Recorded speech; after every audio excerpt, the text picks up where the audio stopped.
Ok, dans cette vidéo, j'aimerais te partager 12 choses que j'aurais aimé savoir à 18 ans et je te préviens tout de suite, ça va être assez éclectique, c'est-à-dire que j'aime bien prendre plusieurs disciplines, tu vois, les mélanger et boum, ça fait moi, ça fait toutes les connaissances que j'ai aujourd'hui et que j'aimerais donc te partager. On va parler un petit peu de neurosciences, de philo, de productivité, d'habitude, de plein de trucs cool. Ok, cette technique, je l'ai découvert sur YouTube par un gars qui s'appelle Pierre Dufresne, que j'affectionne particulièrement. Je trouve que c'est un mec excellent, vraiment très intéressant. Et en gros, l'idée, c'est que aujourd'hui, le problème, c'est qu'on mange beaucoup trop vite. La règle derrière cette technique, c'est très simple, c'est que dès que tu prends une bouchée, tu as l'obligation, entre guillemets, de poser tes couverts et tu dois attendre d'avoir avalé pour les reprendre à nouveau. Grâce à ça, tu vas manger plus lentement et donc indirectement, il y a pas mal d'effets positifs comme notamment la digestion puisqu'il y a une grande partie de la digestion qui commence dans la bouche et mieux c'est commencé, mieux ça se terminera tout simplement. Et au-delà de ça, il y a un truc intéressant, c'est que ta sensation de satiété met environ 12 à 15 minutes à arriver après que tu aies ingurgité des aliments. Et donc, c'est ce qui fait qu'aujourd'hui, il y a pas mal de gens qui disent qu'ils continuent à manger parce qu'ils sentent pas la satiété, en fait tout simplement parce qu'ils vont trop vite. Donc quand tu ralentis le rythme, eh bien tu as beaucoup plus de chances de manger à ta faim et donc de pas consommer trop de calories. Typiquement, c'est le genre de petite habitude qui au début est un peu difficile à mettre en place, mais sur le long terme, c'est juste énorme les bénéfices que ça t'apporte pour un effort qui reste quand même assez minime. C'est un peu comme le tabouret de toilette ou le fait de prendre des douches froides, ça permet d'avoir un effet cumulé qui est vraiment important et vraiment intéressant. Il y a un écrivain assez célèbre aux États-Unis qui s'appelle Brian Tracy qui a écrit un bouquin Eat the Frog, donc mange la grenouille, qui stipule l'idée que, en gros, quand tu commences ta journée, ce que tu devrais faire, c'est de commencer toujours par la tâche la plus difficile. Globalement, c'est une idée assez intéressante, mais avec le temps et à force d'avoir essayé de la mettre en pratique, je me suis rendu compte que, en fait, selon moi, je dis bien selon moi, la deuxième tâche de la journée, et non pas la première, devrait être la plus difficile. Grâce à des découvertes en neurosciences, on s'est rendu compte que le cerveau est une machine à faire constamment des prédictions, à constamment anticiper combien d'énergie il va devoir fournir dans l'heure qui va suivre, dans la prochaine activité, il fait que ça. Et du coup, je me suis rendu compte que quand je devais me lever pour effectuer une tâche extrêmement difficile, eh bien, qu'est-ce qui se passe? C'est normal, j'ai la flemme. C'est pourquoi aujourd'hui, quand je me lève, j'ai toujours envie d'avoir quelque chose d'un minimum agréable pour me donner en fait envie de me lever. Et ensuite, là, c'est ok de faire la tâche la plus difficile parce que ça y est, je suis déjà dans une nouvelle dynamique, je suis sorti du lit. Pour être un peu plus concret, en fait c'est simple, moi le matin, eh bien directement après m'être levé, je lis, c'est un truc qui me demande pas énormément d'énergie, mais par contre après cette lecture, là en général je vais directement à la salle de sport parce que c'est le truc qui me demande le plus d'énergie dans la journée et que j'estime être le plus difficile. Et une fois que j'ai fait ça, là c'est vrai que d'avoir quand même commencé ma journée en deuxième par cette tâche, eh bien ça fait que vraiment, la journée va être cool. Quand j'ai validé ma séance de muscu le matin, je sais que globalement, rien ne peut m'arrêter. Globalement, aujourd'hui, et c'est encore plus flagrant quand on est jeune, il y a plein de comportements qui se normalisent et qui sont de plus en plus généralisés et banalisés, alors que, à mon avis, ça devrait pas forcément être le cas. Un exemple un peu facile qui me vient en tête, c'est forcément d'être sur son téléphone plus de, on va dire, 5-6 heures par jour, ou encore de manger 2-3 fois par semaine un fast-food. Dans certaines tribus, c'est en fait limite un comportement qu'il faut adopter pour y être intégré, sinon on considère que t'es un petit peu bizarre. Alors que si on se penche un petit peu sur les effets que ça fait sur ton corps, sur ton cerveau, qu'on essaye de lire un peu et de prendre du recul, on se rend compte que d'une, eh bien, ça nous fait pas forcément du bien et que c'est pas quelque chose de très naturel en fait. Après évidemment, c'est pas facile parce que des fois, j'ai quand même l'impression que il vaut mieux s'intégrer au groupe, quitte à faire de temps en temps des choix qu'on pourrait considérer comme moins bons ou plutôt mauvais, tout dépend de la perspective, mais bref, plutôt que de sortir de la tribu et sortir du groupe. Et ça s'explique assez facilement, puisqu'avec une sorte de théorie évolutionniste, on se rend compte que les gens avant qui ne collaboraient pas du tout avec le groupe, qui essayaient au contraire de s'en extraire, eh bien, ils avaient beaucoup moins de chances de survivre. Parce que à la base, et notre cerveau encore aujourd'hui, fonctionne beaucoup comme ça. C'est-à-dire que globalement, ce qu'on recherche constamment, c'est le sexe, la nourriture, se reposer, pas trop dépenser d'énergie, enfin, ça tourne souvent autour de cette thématique qui est la survie. Bon, c'est un sujet sur lequel je me suis vraiment beaucoup exprimé sur les réseaux sociaux, peut-être que vous l'avez déjà vu passer, il y a de fortes chances, et c'est pas pour rien, puisque pour moi, vraiment, et en fait, c'est même pas pour moi, parce que là, ça dépasse l'opinion, il y a de plus en plus de preuves concrètes et de preuves scientifiques qui mettent en évidence que ça détruit ton cerveau. Il y a un bouquin qui a été écrit sur ce sujet, Your Brain on Porn, qui est excellent et qui montre à quel point les dégâts sont dramatique. En fait, vraiment, le pire truc avec le porno et ce qui fait que ça devient une addiction de plus en plus accessible et de plus en plus dangereuse, c'est que, eh bien, d'une part, c'est totalement gratuit, c'est accessible en 2-3 clics sur Internet. En plus de ça, c'est anonyme et c'est disponible en illimité. Alors, tu peux pas te masturber 20-30 fois dans la journée, mais si tu as envie, eh bien, tu peux regarder 20 heures de porno dans une journée. Tu peux te masturber 5-6 fois. Alors que, par exemple, avec l'alcool, c'est un petit peu différent, puisque au bout d'un moment, si t'es trop alcoolisé, eh bien, t'es obligé d'arrêter de boire pour ensuite de nouveau retrouver cette sensation un peu cool. Et aussi, un autre problème un peu relou avec le porno, c'est que, comme par exemple l'alcool, même si ça se voit un peu plus, surtout la cigarette, en fait, eh bien, tu ne perçois pas les effets délétères à court terme. C'est-à-dire que t'en regardes et tu n'as pas vraiment l'impression que ça te fait du mal ou que ça détruit ton cerveau comme la cigarette. C'est pas parce que tu fumes une clope que tout de suite tes dents deviennent jaunes ou que tu attrapes un cancer des poumons. Et ça fait le lien avec le point précédent, puisque aujourd'hui, surtout chez les jeunes, c'est cool de dire que bah ouais, on regarde du porno, on se masturbe beaucoup et tout. Même si, attention, il faut pas confondre masturbation et porno. Pour moi, c'est vraiment deux choses totalement différentes, dans le sens où bannir le porno, oui, bannir la masturbation, pas du tout, et je vois pas forcément l'intérêt. Pour la petite anecdote, j'ai appelé mon chat Socrate, tellement j'aime ce philosophe et tellement j'aime la pensée stoïcienne. Mais en gros, Socrate, lui, ce qu'il faisait, comme il était un petit peu fou, mais en même temps un petit peu intelligent, c'est que avant de frapper un esclave... Socrate est parmi nous. Ce qu'il faisait, c'est que avant de frapper un esclave ou avant même de le tuer, c'est qu'il laissait un jour d'espace pour être sûr de savoir si c'était une bonne décision ou pas. En fait, ce qu'il voulait, c'était être capable de dissocier l'action légitime, donc le côté plutôt rationnel, du côté émotionnel, c'est-à-dire de la colère. Globalement, cette technique, on peut carrément s'en imprégner et l'utiliser nous aussi. Je pense notamment quand on a tendance à faire des achats compulsifs, la technique qui consiste tout simplement à ne pas directement passer à l'achat, mais attendre ne serait-ce que, je sais pas, 24-48 heures avant de l'acheter pour savoir si est-ce que d'une, on en a encore envie, est-ce que de deux, en fait, on n'était pas sous une pulsion émotionnelle, c'est-à-dire qu'on avait envie d'acheter ça parce que, je sais pas, on se sentait pas bien, on avait besoin de combler quelque chose, sauf qu'au final, en fait, on n'en a pas du tout besoin. En vrai, ça marche avec les sapes, mais ça marche avec plein d'autres trucs. Dans mon cas, par exemple, les vidéos, il y a des moments où, je sais pas, je suis un petit peu en folie et je me dis, vas-y, je vais faire une vidéo sur ça, tac, tac, tac, j'allume la cam et je me rends compte que,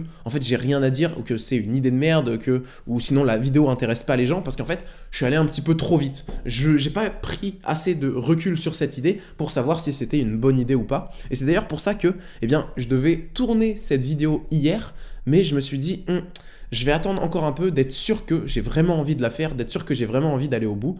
Et au final, bah voilà, je suis en train de tourner cette vidéo. Donc a priori, ça a plutôt bien marché. Et je suis au moins un petit peu plus sûr et un peu plus confiant dans le fait que j'ai vraiment envie de faire cette vidéo ou d'acheter ce truc.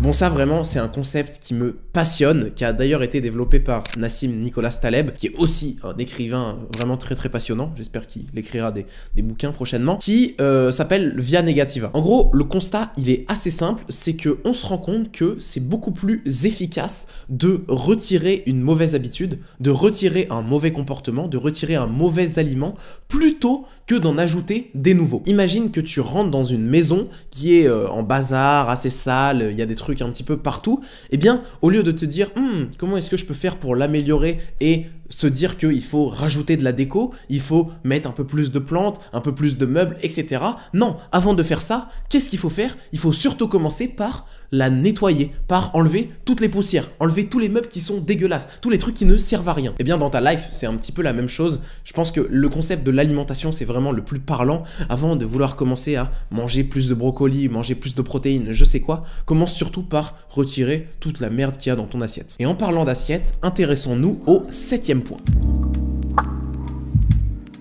Depuis tout jeune, j'ai pas mal de croyances, notamment celles que, eh bien, avant par exemple de faire un effort sportif, par exemple de jouer au foot à 14h30, eh bien, il faut manger des pâtes, puisque ça va me donner beaucoup d'énergie, comme ce sont des sucres lents, etc. Bon, globalement, aujourd'hui, je me suis rendu compte que c'était pas forcément le cas, que tout d'abord, j'ai pas besoin d'avoir à chaque repas une source importante de glucides, et de deux, que le blé n'est pas forcément une source de glucides très intéressante. En fait, le problème du blé, c'est que c'est une céréale qui aujourd'hui est de plus en plus transformée, qui est de plus en plus synthétisée. Notamment parce que ça provient d'une agriculture qui est de plus en plus intensive, et donc on a des sols qui sont de moins en moins riches, on met de plus en plus de pesticides, etc. Et c'est également une céréale qui est mine de rien apparue vers 10-12 000 ans, et donc, eh bien, si on a une théorie un petit peu évolutionniste, on se rend compte que c'est pas un aliment auquel notre corps est habitué depuis longtemps. Après, pour le coup, ce qui est plutôt pas mal avec l'être humain, c'est qu'il s'adapte vachement bien à pas mal de situations que tu le proposes.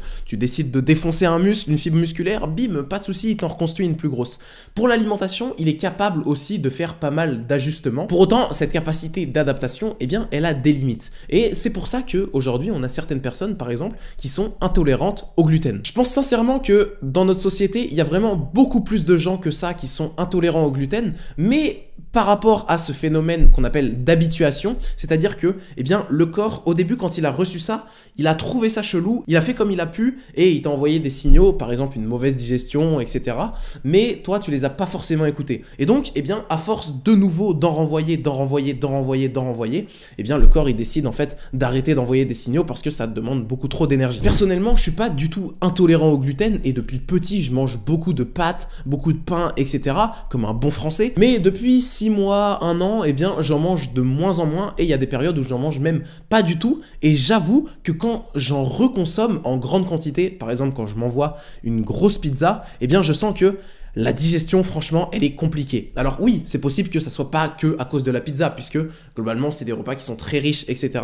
Mais je sens que j'ai du mal un peu plus à le digérer. Et ça, c'est notamment parce que, à mon avis, eh bien, je me suis déshabitué de cette substance qui, de base, n'était pas super pour mon corps. Attention, je prône pas forcément le régime cétogène, etc.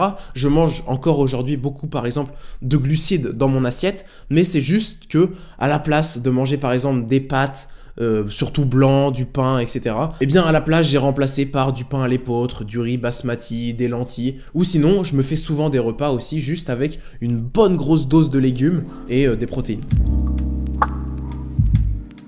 En fait, c'est simple. L'effet Lindy, il nous dit que une chose non périssable, eh bien, plus elle a survécu dans le temps, plus son espérance de vie va avoir tendance à augmenter. Un des exemples les plus intéressants, c'est celui des livres. Par exemple, L'Art de la guerre de Sun Tzu, eh bien, il existe depuis un bon bout de temps. Ça doit faire au moins 1000 ans qu'il a survécu, et que encore aujourd'hui, eh bien, c'est marrant puisque on est encore en train de le lire. Ce qui veut dire qu'il y a de fortes chances que ce livre, dans 1000 ans, il soit encore là. J'aime beaucoup l'effet Lindy quand je dois choisir, par exemple, aujourd'hui des vêtements. Étant donné que les modes évoluent à une vitesse stratosphérique, qui changent tout le temps, etc., eh bien, j'ai pas forcément envie d'adopter des vêtements qui, en ce moment, sont plutôt cool, mais comme elles existent depuis peu de temps, par exemple, il y a beaucoup de design ou je sais quoi, eh bien, il y a de fortes chances que dans 10 ans, ça soit plus à la mode et plus personne ne mette ça. Je dis pas que je m'habille en fonction de la mode, mais c'est sûr que j'aime bien avoir des pièces que je trouve cool, et des fois, eh bien, je vais trouver quelque chose de sympa à un moment donné, mais